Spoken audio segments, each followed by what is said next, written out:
Public Q&A presents AskReddit question. What's a relatively unknown technological invention that will have a huge impact on the future? I was talking with my spine surgeon, and he said in 30 years they will be able to regenerate the gel in your spine, practically giving you a new back. Edit. Wow, thanks everyone for all the upvotes. A little more background. I've herniated the same 2 disc in my lower back twice by the time I was 30. My doctor told me that by the time I am 50 I'll most likely need back surgery, but it shouldn't be a big deal since they can replace the gel, not sure technical name, that's been impacted by the slip discs. My back is broken. Don't worry, I got your back. Research into bacteriophages, bacteria targeting viruses, could cure antibiotic-resistant bacterium, such as MRSA. TBH, I was actually waiting for someone to say this. This can be revolutionary since it allows specific targeting. Gene therapy is no longer science fiction. My girlfriend got Luxturna surgery, and the results have been amazing. She used to be unable to see at all at night, and now she can guide herself without a cane. More treatments like that are going to keep coming, and be standard before we realize it. Biotech science in general is undergoing a massive and amazing sea change right now. Gene therapy is a huge wave that's just getting started even now. And there are so many related applications that are really exciting. We are swiftly getting to the point of being able to edit safely. We can already teach your own modified immune cells to attack your cancer in things like CAR-T, and the field is really still in its infancy yet. Imagine fighting cancer effectively without the side effects of chemo. We will look back someday and think chemo was barbaric. We will look back someday and think chemo was barbaric. Someone close to me went through chemo. To think that one day, it may be a thing of the past instead of a necessity makes me very hopeful for our future. Yep, same. When I was a teen, my mother went through chemo for separate times for separate battles with cancer. The last time she didn't make it. If I could guarantee no one else had to go through what I went, though, I would give up everything I have. I am with you, but it was my dad who I lost. His funeral was today, and he was only diagnosed with stage 4 lung cancer back in February. It seemed like chemo only made it worse. I miss my dad more than anything. I feel so lost and broken without him and his guidance. He was always there for me. He was the best dad I could have ever asked for. I would give anything just to have one more chance to look him in the eyes, and to talk to him one last time. Wow, that's great. I always like news of gene therapy. Gene therapy is just plain amazing. Wireless EKG machines. As an epileptic, I'd be pretty into a wireless EEG too. As an epileptic, I'd love to see more accessible self-driving cars. Specifically, one that can take over and safely park, and call 911 if it detects the driver having a seizure or other loss of consciousness. I would think a wireless EEG technology could play a huge part of that. My EEG showed me throwing off wonky seizure brain waves when I was perfectly fine, but then didn't pick up when I actually had a seizure during my 3-day ambulatory EEG. Brains are weird. Apparently that's called seizure potential, and is exactly how they confirmed I had epilepsy, and that it was triggered by a head injury when I was a baby or toddler. But also, I was having minor seizures that my EEG didn't pick up, either, in my 24-hour ones or my 5-day inpatient one.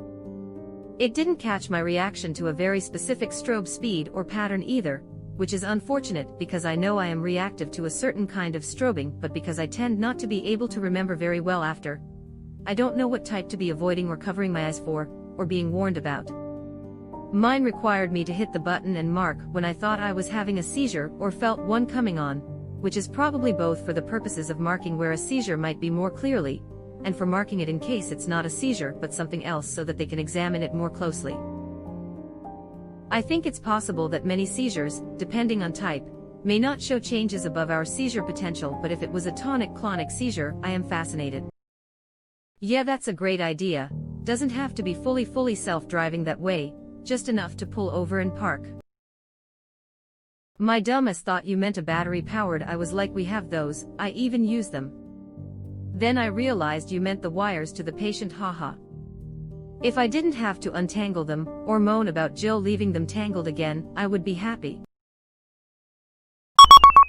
Realistically, the use of carbon grids to reproduce the catalytic effects of rhodium metal, commonly used in catalytic converters.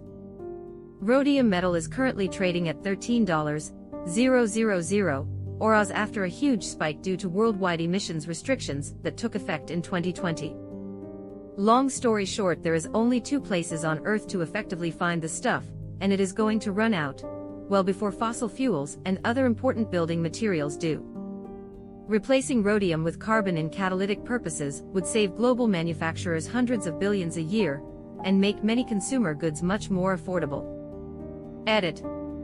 In theory, with the affordable part star. It's a logical step: carbon hood, carbon converter, carbon wheels. The only stopgap is pricing. One day I will be able to walk into a dealership and buy a base model Corolla with a carbon fiber hood, with diamond windows and nanotube leather. And when nanotech becomes significantly advanced, the car will simply assemble itself using chemical mixtures of base elements and a fuel. Then if you get hungry, you can flip a switch and turn your car into a 3-ton slice of lasagna. Would be really cool to see old landfills mined by bots to extract useful elements. That is absolutely going to happen in the not too distant future. People would be surprised at how much gold, copper, and silver they throw away. Electronics, wires, CDs, mirrors all contain these precious elements. Make many consumer goods much more affordable. Something tells me GM isn't going to pass those savings on to me. Cars haven't gotten cheaper, instead the competition has largely been in fancier cars at the same price point. Compare to a 1990 model for the same inflation-adjusted price. Frame design and crash performance, anti-crash technologies e.g. radar cruise control and braking assist, lane keeping, blind spot monitoring, etc. More and better airbags, backup and side cameras, parking assist systems, fuel efficiency, emissions, engine power for a given displacement and drivetrain weight, automatic transmissions, traction and stability control, simulated digital limited slip differentials using differential braking and an open diff lighter, cheaper, more reliable, AWD in more cars, improvements in tire compounds, general improvements in suspension design, alloy wheels as standard, less unsprung weight, and a lot more I am forgetting. Then also infotainment systems with a map or GPS, heated or cooled seats and steering wheels, powered trunk hatches, air conditioners as standard, powered windows as standards, remote unlock FOBS as standard, voice command systems, automatic windshield wipers, etc. Plus cars have generally gotten bigger for a given price.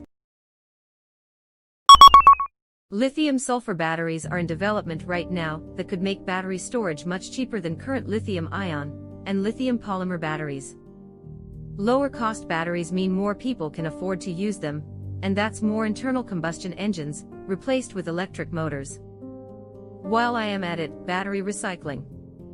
Every element in a battery can be extracted and recycled into new batteries, especially the lithium. A former founding member of Tesla has actually already opened a plant to do just that. Edit. Oh wow, thanks everyone. Apparently Reddit loves batteries. I am a bit skeptical. There are dozens, if not hundreds, huge capacity and theoretically cheaper batteries out there that have never left the research phase. I am not sure if Li-S is the same. There's often a trade-off with different chemistry, but we're seeing massive improvements in battery technology. My 2014 Tesla has the same amount of power in the battery watt-hours as a new Model 3, but the new Tesla weighs over 1,000 pounds less and has 80 more miles of range. Printed human skin and organs. There are still some decent hurdles to overcome for macro-scale application of 3D printing biologicals, but yeah, this will be a super good one in the future. Wake me up when they solve the microscale blood perfusion issues. I think there was a 3D printed trach tube not too long ago. The guy involved in that was dismissed amid findings of misconduct, and most of the patients seem to have died. Web address. Web address. The scandal also led to the resignation of the vice-chancellor and dean of research of the Karolinska Institute, where he worked, after an expose on Swedish TV. I actually got the hashtag #OneSpot on subreddit all for a post about similar research, and I've followed the outcome with embarrassment about unknowingly promoting it. It's a reminder not to go too overboard on hype about new technologies. You need a lot of fundamental research before many of these technologies will make it to the clinic safely. And we need strong processes that look at evidence instead of hype. Edit. Another article from or you or Somewithatroper or below. Web address. OMG yikes. Thanks for the info. There has been a more recent one though. Hope this one is better. Link edit. I see this one is a plug, not the whole thing, and only intermittently. Finally, a cure for world hunger. While not an unknown technology, deepfake is still in its infancy, and it terrifies me. We already live in a time when people take irrefutable video evidence and somehow find ways to rationalize away what they are seeing. People don't listen to science anymore. Truth has become frighteningly subjective. Think of all the videos of police shootings or political scandals, or whistleblowers or assassinations and more. Now, add in a technology that has the potential to create doubt about the validity of what we are seeing. It's the perfect excuse, and all people will need, to kill that last little bit of logical thought deep in their brain. It is a perfect tool to create chaos and discord. Politicians will use it to create confusion and doubt. To sow fear, create false narrative and to legitimize their opponents. Or to cast doubt on crimes and acts they have committed. Something that was once impossible to rationalize away will become yet another misinformation tool, and an engine to sow doubt. Surprised to find this so far down. This is the first thing I thought of. Besides DNA evidence, I feel like video evidence is our most reliable. With deepfakes, our entire judicial system will have to adjust, and that's terrifying. How do you know what to trust? You could be fed anything and not know if it's true or not. That's some Black Mirror shit right there. Image forensics is already a thing, and edited video with 10 hundreds of frames is going to be a harder sell than a Photoshop. In the long term they may get good enough to fool even the judicial system, but within the next decade or so I'd be more concerned about the ability to construct false narratives on media. Even if forensics later proves a video false, huge numbers of people will just believe what they saw. But the bigger concern is possibly the seed PF doubt planted by the existence of deepfakes. People look at the moon landing footage and think it's faked. People thought Sandy Hook coverage was faked. All the more justification to their irrationality there will be. Low-pressure solar-powered drip irrigation systems. Some more information from MIT. Drip irrigation delivers water through a piping network to drip emitters that release the water directly at the base of the crops, avoiding water losses due to evaporation, runoff, and infiltration. Drip can reduce water consumption by 20 to 60% compared to conventional flood irrigation, and has been shown to increase yields by 20 to 50% for certain crops. Because irrigation accounts for over 70% of freshwater use in most regions of the world, large-scale adoption of drip irrigation would reduce the consumption of freshwater and be an asset for locations around the world experiencing water shortages and groundwater depletion. As a fan of anything efficient, I am spinning. The factory must grow. Subreddit Factorio beckons your call. Factorio Chad here. Irrigation innovation is going to be huge, I think, especially in places like California where water isn't as abundant. Researchers are also working on ways to water each plant individually in an orchard or field, so the field isn't overwatered and plants don't receive more water than necessary. The whole idea is to use the water and fertilizer you have as efficiently as possible. It's pretty cool stuff. MMMH, yes of course, elementary. The vast majority of fresh water usage is for agriculture, most of which is lost due to evaporation. Finding ways to more efficiently irrigate crops lead to more reliable food supply, fewer droughts, and easier access to fresh water. Thanks for the information, I appreciate it, but if this reduces the water usage, I would imagine it also cuts down expenses. If so, why is this measure not implemented? Fair warning, this is all speculation, but when it comes to projects like this in other applications, it usually boils down to have a large upfront capital cost, making the long-term benefits not really worth much in the long run. For instance, if this method can save 20% of the annual water cost, but costs 200% more, you won't see a return on investment for 10 years, which is hard to justify. Especially if in another few years there is another breakthrough that will lead to a 40% increase in efficiency. There is also the downside to making a more complicated system requires more complicated and costly maintenance. The company might give you a service warranty, but for how long, and for what extra cost? What happens if that company goes out of business, and you can't maintain it yourself? That's a big risk that people have to factor into upgrades like this. I am excited for when that market starts to emerge though. I saw another company doing a hydroponics project with like 98% recycled materials as substrate, and it reduced water consumption significantly. Hopefully it all culminates in another type of agricultural revolution. I am excited for indoor vertical farming to really take off. Having that available in cities where populations are growing the most is a no-brainer. Fewer pesticides, year-round growing, significantly reduced transportation are all major wins. I saw a new solar panel that is like Glad wrap that goes on windows. Clear, thin film that covers windows and collects solar power. So you don't need to put the large panels on rooftops. So if you think about it, on city skyscrapers there's more surface area on the sides of the building than the roof. Everyone east and west of the building having invisible solar panels. There's a company that made something like this. Solar panel glass, that's practically invisible as glass. There are tiny wires inside, but that's all you see. Rear window defogger in reverse. Did you know that they have developed implants which can grow with you? Meaning that kids with faulty heart valves or damaged organs which require a synthetic element can undergo just one surgery as they're young, and never have to have further surgeries for replacement as they grow. My housemate is a chemical engineer, and she told me all about it. I thought it was interesting. Edit. Holy shit, woke up I am from Melbourne to 54k likes.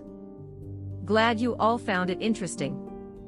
I wish it was something I knew from my own field, but unfortunately lawyers don't come up with technology. Did you know that since last year no conveyancing has been done by paper in Victoria, it's all done on electronic conveyance software? Not as interesting, but it is actually a huge thing for lawyers. Edit 2. A lot of you are asking about my housemate needing to share a house as a chemical engineer. I am in law, and our other housemate is in architecture. We live in Melbourne together by choice. We're in our 20s in Melbourne. At least it is strange to not live with housemates in your 20s. It's considered odd. Which funnily enough is strange to her because she is from Sweden, and it's much more common to move straight in with partners or even on your own there. Also, did you know that in Sweden, in their bigger cities, Stockholm, Göteborg etc., they have waiting lists for flats? You put your name down and your rank on that list will determine your priority for a flat. Och för svensk folk, jag älskar LHC hockeystick and puck. I've had heart surgery 3 times for a faulty aortic valve, first to widen the biological one as I was too young for a mechanical, second for a mechanical replacement, third for a mechanical route as the valve was too damn powerful for my existing aortic route. Each time I've had full-on chest-splitting open heart surgery, and each time they've introduced a keyhole procedure to do the same thing within a year. And now you tell me I coulda just had it once if I'd been born a few years later. Ah well, born a few years earlier, and I wouldn't be here at all, so swings and roundabouts. Edit. Obligatory. Wow, this blew up. Shoulda realized that by far my most popular post on here would be about getting chest busted, not right observations about life. Anyway, if you've got any questions, or you're about to go through this, or are worried about, honestly hit me up, and I'll let you know my experiences. But the TLDR is modern medicine is amazing, doctors and nurses are the bloody best of us, and getting those drains tugged out hurts like Billy O. If it's any consolation, I now think you are a total badass tough mofo. If it was me, the doctor would say. What's that smell? Oh no. Nurse. The patient is crapping himself. You know that was me too. Nobody doesn't shit they pants when they chest get cracked open. Yes, but think of the cool red zipper we got after those surgeries for XCABG here. People will never understand how much they use their sternum until it gets split in half. That genuinely made me laugh out loud, but damn it, it's true. For all of that, it's the drains coming out that was the worst part for me. Nothing quite makes you feel like a bowl of spaghetti like having a drain slurping its way out of your body. I still shudder about it. First and foremost, that sounds amazing. Second, my dumbass definitely thought you were talking about breast implants in the first sentence. Breast implants that can grow with you just made me think of ladies at the retirement home 100 years from now with absolute watermelons on their chests, so thanks for that image. I am fairly confident that this is a porn plot. If it's not, it will be. If it's not, it will be. There most certainly is one already. Somebody has a granny fetus. Edit. Fetish. Damn autocratic. Those damn self-governing words, all twisty-like and confusing. That made me laugh more than it had any right to.